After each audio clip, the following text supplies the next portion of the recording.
आप देख रहे हैं इंडिया टाउन न्यूज भारत की बात, एक साल बेमिसाल।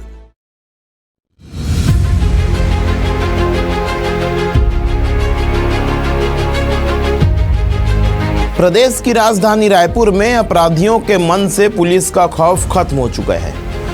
राजधानी में कानून व्यवस्था बरकरार रखने का दावा करने वाली पुलिस दरअसल मैदानी हमले पर पूरी तरह से फेल नजर आती है। जगह जगह नशे के खिलाफ निजात अभियान चलाने वाली पुलिस दिवाली में कई घरों के चिराग बुझाने से अपराधियों को नहीं रोक पाई। नमस्कार, मैं हूं अजय सोनी और आप देखना शुरू कर चुके हैं India town news Chhattisgarh Madhya Pradesh. प्रदेश की राजधानी रायपुर में पिछले 48 घंटों में 6 लोगों की हत्या कर दी गई है और दर्जनों लोगों को घायल कर दिया गया है।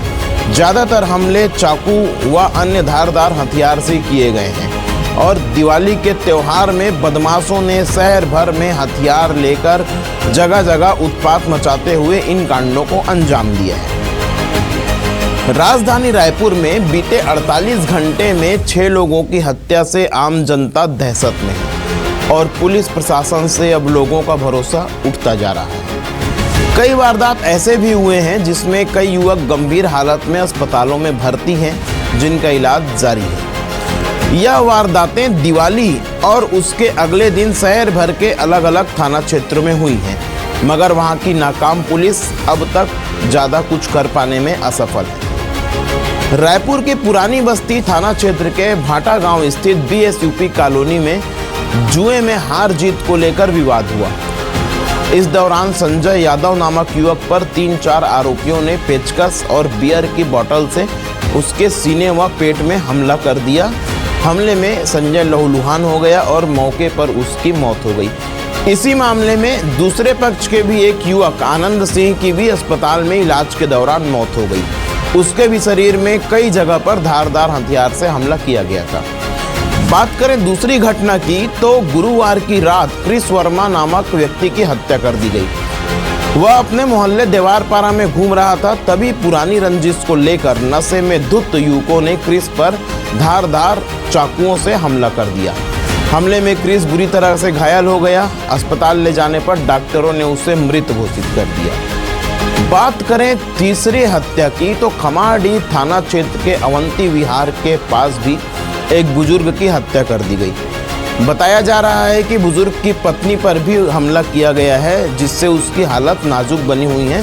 अस्पताल में उसका इलाज चालू है। मृतक का नाम रत्नेश बनर्जी है। वह अपनी पत्नी माया बनर्जी के साथ रायपुर में निवास करता था।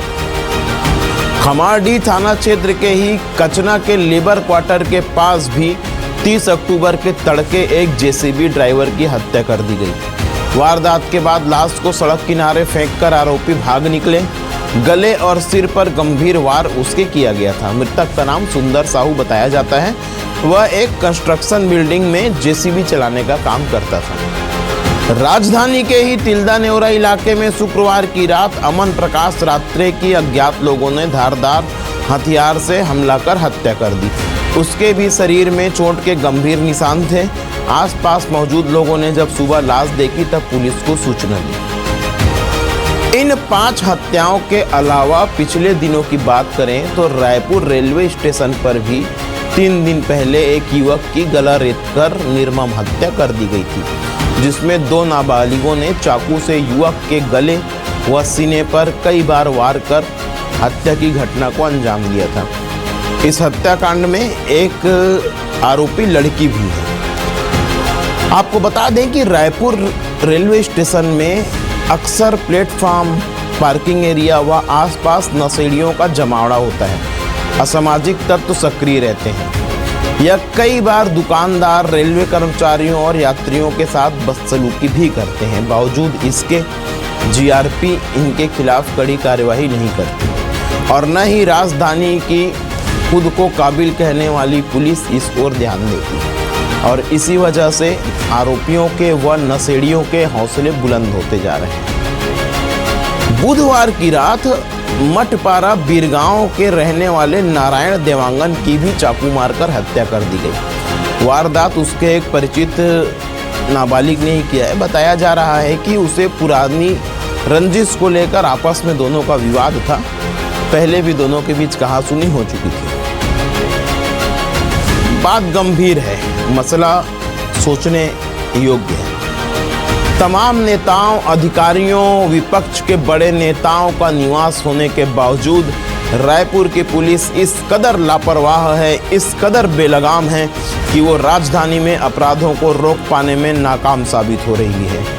VIP duty, VIP duty, VIP duty का बहाना बनाने वाली पुलिस जमीनी स्तर पर हो रही हत्याओं को, लूट को, नकबचनी को, चोरियों को रोकने में नाकाम साबित हो रही है। राजधानी के रहवासी, राजधानी की जनता लगातार बढ़ रहे अपराध से दहशतज़दा है, लेकिन इसे रोकने के लिए निजात की तरह वहाँ के पुलिस अधीक्षक कोई और बड़ा कदम नहीं उठा रहे हैं। यहाँ पर एक बात समझने योग्य है कि निजात के नाम पर सम्मान बटोरने के अलावा अपराधों को रोकना भी एक महत्वपूर्ण जिम्मेदारी पुलिस विभाग की है।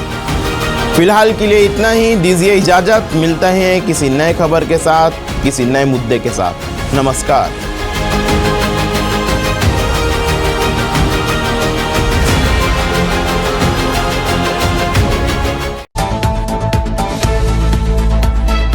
आप देख रहे हैं इंडिया टाउन न्यूज भारत की बात, एक साल बेमिसाल।